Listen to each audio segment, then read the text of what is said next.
Hello, thank you. Can you hear me well? Yeah. Yes.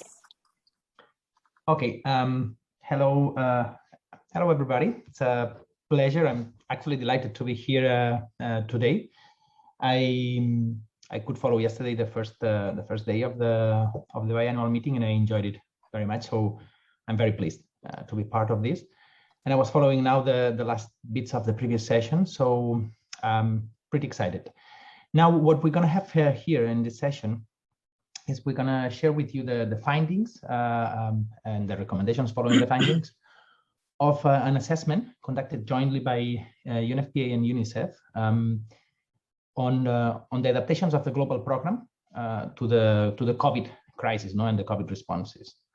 I would like to highlight a few things, but basically just to keep in mind that although the shape and the format of the methodology of the assessment followed quite closely those of an evaluation, this was not an evaluation exercise. And in terms of timing and resources invested, it could not be. And the purpose was not to be an evaluation because, as you know, the global program has evaluations for each one of the phases that it undergoes. So there is an evaluation already scheduled for the end of 2022. So, and these assessment results will inform, will be useful for this. I would like to take this time to thank sincerely the team that conducted the assessment, the two independent consultants, Isabel Cazots and Virginia Thomas, that did a terrific work collecting data in the current context, in the current situation from all the global program countries, all the 12 global program countries that you will see listed in the presentation from Isabel. And this includes also data collected from different degrees of depth. We had 5 deep dive countries that included Burkina Faso, Niger, Mozambique, Nepal, and Zambia. And in 3 of them even, the team managed to collect information from beneficiaries and caretakers, or adolescents and caretakers. Obviously, in all the countries, and particularly in the deep dive countries, thanks to the very intense support of the local teams. So this is something that has to be mentioned, and thank sincerely. The assessment was managed by Eduard Bonet in collaboration with Rita Magawa from UNFPA, myself, Eduard, working in UNICEF in the evaluation office, and Rita as an evaluation analyst in UNFPA. And we had the support, the oversight to the assessment from Beth Ann Plowman, who is the senior evaluation specialist in UNICEF in New York headquarters.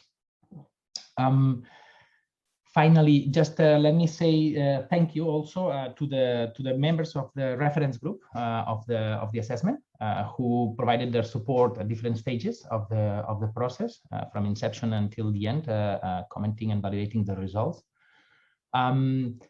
They are listed in one of the products that you will have access to. I'm not going to mention them, but basically there is a presentation from the global team. There is a presentation of regional technical staff, also donors in the reference group, it was pretty critical their contribution. But particularly, I would like to mention how Nankali and Satvika steered the support of everybody and their own teams at different stages of the process, and also to comment on the drafts, preliminary drafts of the report. So just to finish, let me mention one last thing. What is going to come now? Let me do a little bit of a spoiler. You will not going to find shocking findings resulting from this assessment. You are covering somehow most of the key elements that will come from here. So then what comes clearly now is that the strongest value of this exercise is that this is made by an independent team of experienced consultants that conducted systematic review and analysis of different kinds of data, secondary and primary sources, from desk review of documentation of documents available to interviews and online survey. This included interviews also, as I mentioned, with adolescents and caretakers. So the value comes from the systematicity and the professionalism, the professional and the coverage look that has been undertaken to arrive at the point that that the team has arrived. No, the findings then of this exercise are a synthesis of what has been found and what has been triangulated in terms of evidence from all the 12 countries. And we found, the team found, and we found as managers of the assessment that this can be used with a reasonable degree of confidence to sustain the recommendations that Isabel will present also, and that we would be very happy to hear your reactions about. And hopefully they are actionable recommendations because they have gone through a co-creation process with the team managing the global program. So I would not like to take a longer time. I will hand it over to Isabel, and thank you very much for your time. Just to mention on operations a couple of minor things. Once Isabel finishes her 15-minute presentation, we will move into breakout rooms. We'll tell something quickly about this for a short period, 5 minutes, and then we will have time for Q&A that my colleague Rita Magawa will coordinate. So without further ado, Isabel, over to you.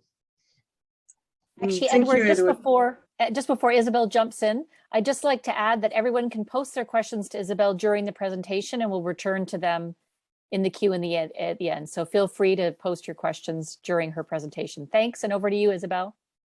Thank you very much. So, Katerina, you will be showing the presentation. So, as Edward said, we were two in the team, and we, for the assessment of the adaptation of the global program to end child marriage in light of COVID-19. Next, please.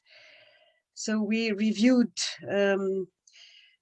all the documents and had interviewed to come up with the purpose of learning of the global program adjustment to the pandemic in order to generate information and evidence on the stages of implementation and adjusted strategy and programming approaches. So it was in the 12 global program countries, and Edward mentioned the detail of the deep dive and non-deep dive. So as the focus was on 2020, but we used some of the information of the planning for 2021 as well.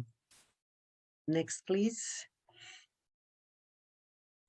So in terms of methodology, we used, of course, a desk review of all the background documentation, reports, work plan, research, and we had exchanges with countries on looking at work plans, what was done and what was not, postponed or cancelled or adapted because of the pandemic. We had the key informant interview, altogether 85, with different stakeholders at different level, global, regional, and country level. We also conducted group discussion with beneficiaries, including girls, boys, mothers, fathers, and community leaders in 3 countries, where it was actually possible because of the pandemic, because the pandemic was at different levels at different moments. So, of course, there were some difficulties in conducting those group discussion. And then the online questionnaire in all countries with UNFPA-UNICEF technical teams and implementing partners at national and subnational level. Next, please. Next, please. So in terms of finding, all the findings were organized around 3 criteria: relevance, effectiveness, and coherence. So for the relevance, we looked at how far the identification of emerging needs of adolescent girls in the context of 19 were taken identified first and then taken in consideration. And we saw the identification varied pretty much between countries, and some innovative methods were also used in terms of adaptation of the packages and delivery modes. the main focus was about ensuring continuity of interaction with adolescent girls. Of course, I mean, there was a long discussion before. The digital divide was a concern in order to reach those vulnerable and marginalized adolescent girls.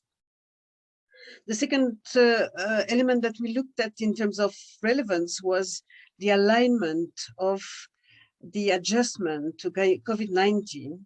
So we, in all the countries, the alignment with the global theory of change was maintained, as well as with the national COVID-19 response strategies. Next, please. In terms of effectiveness, the effectiveness was organized around the outcome, the immediate outcomes of the global theory of the result framework and the global theory of change. So you'll see that it's organized by by result. For the first one, I mean, we could see that the contact could be maintained with adolescent girls through different ways, digital platforms, but also mentors, community-based networks. The virtual mode of delivery were not found to be totally optimal because of content quality and the outcome on adolescent girls' agency and social norms, despite, of course, all the efforts to keep this quality, but the mode of delivery made it more difficult.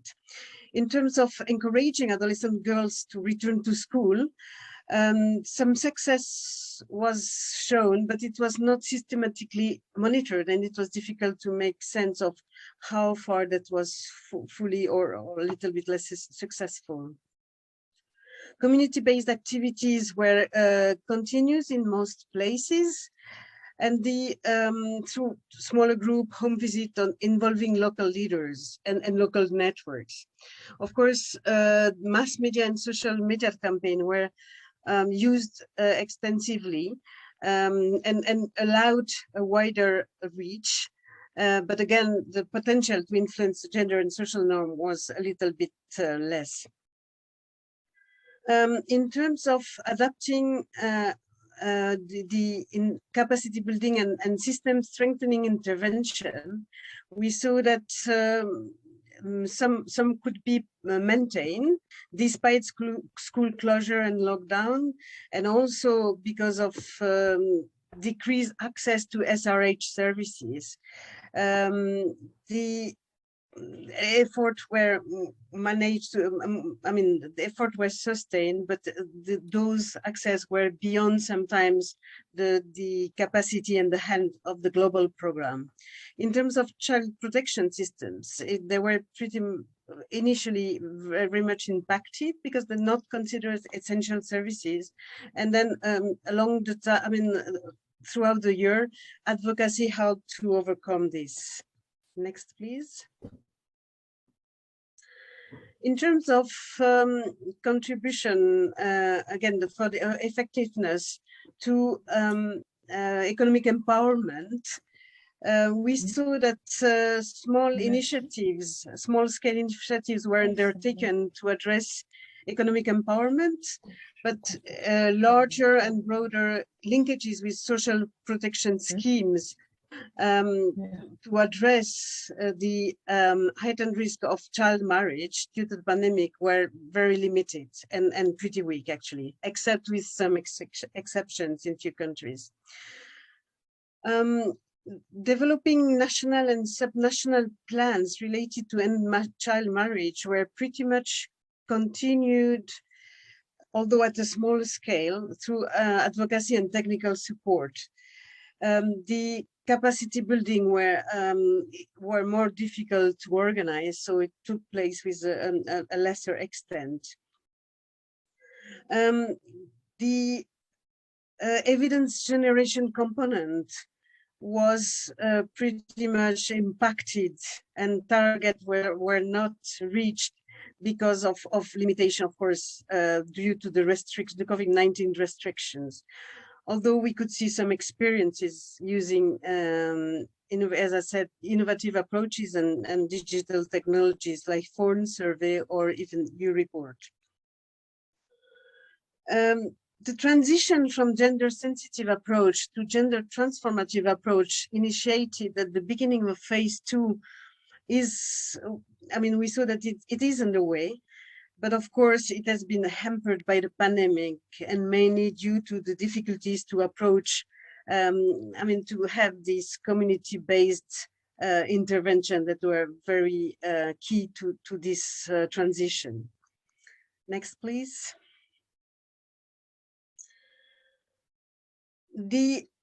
In terms of support to country program adjustments, mainly from global, the GPSU and regional offices,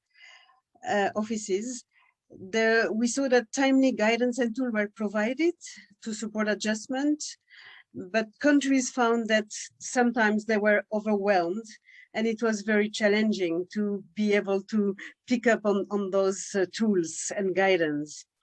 What was very appreciated was the one-to-one support and especially on the reprogramming process and the sharing of good practices through the clinics organized by the global program or even at regional level. We looked also at the adjustments that were likely to be maintained over time, and there are some interesting learnings that have the potential to shape future programs, such as the use of virtual methods with beneficiaries, allowing to reach larger numbers.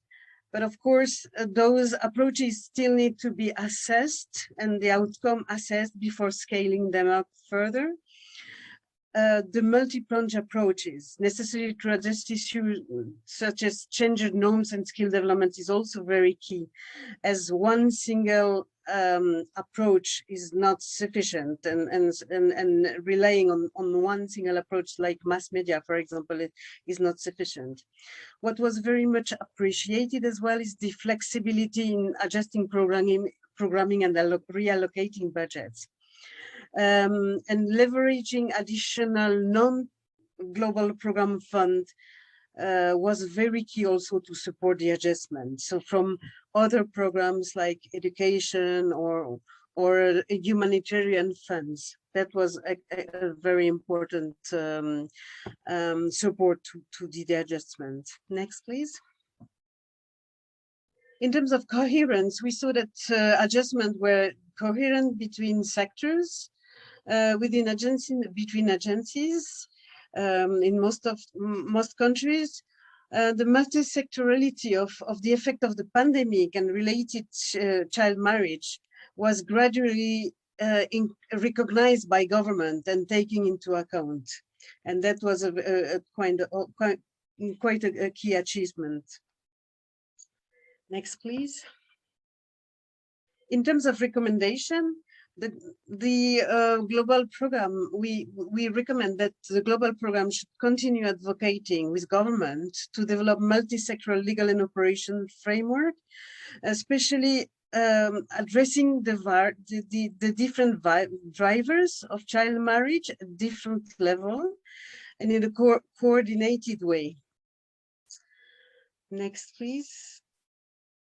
The global program also should reinforce its effort to reach the most vulnerable and marginalized, especially in this particular difficult context, and relying on local partners, stakeholders, and networks. So the first step, of course, is to continue the identification of those most vulnerable through vulnerability assessment, and reinforcing the reach of rural and remote communities, and focusing and targeting those particular groups, which was already done but needs to be done further. Next, please. The importance of developing complementary multi-channel approaches is also very key. Adopting mix of face-to-face and digital mass media and channel, as we said before, and of course, working a lot to address digital and media divide for women and girls. And of course, the quality standards need to be developed for the design of digital approaches and measure and monitor on a regular basis. The linkages with local authorities and network was also very key, and we saw that it was extremely important during this pandemic and this crisis. Next, please. In terms of advocacy and system strengthening, something that needs to be reinforced, continue to be reinforced, with a view of maintaining access to essential services for adolescent girls. So, of course, in the context of heightened vulnerability and including humanitarian crises. So, of course, in education, social reproductive health, social welfare services, and including helplines that were also something that proved to be very important, and the recognition that there should be essential services and advocacy with the government on that, actually, focusing on the right of adolescent girls and women. The prevention component of sexual and reproductive health is extremely important as far as the prevention of unintended and early pregnancies is concerned. And of course, the inclusion of mental health and psychosocial support in different approaches and services was very important as well. Next, please. The strategy on leveraging social cash transfer and other form of income generation opportunities for adolescent girls is also very key. And the program need to articulate this strategy further to make it a little bit more oriented towards the needs of adolescent girls, and to make them, I mean, of course, to develop criteria or to use the criteria of the global program, and to use those criteria as conditionalities in those programs. And of course, to work on the developing the capacities at different levels to leverage social protection programs, of course. Next, please. And the last recommendation is about adjusting the result framework and indicators and further support country offices for monitoring, data generation and analysis in order to reinforce evidence-based programming. It's something that has started from, been reinforced in phase 2, but needs to be reinforced further. And one of the important thing that we saw during the assessment was streamlining reporting, which is still a little bit different between countries, and needs really a streamline and using the way the indicators are measured and reported on.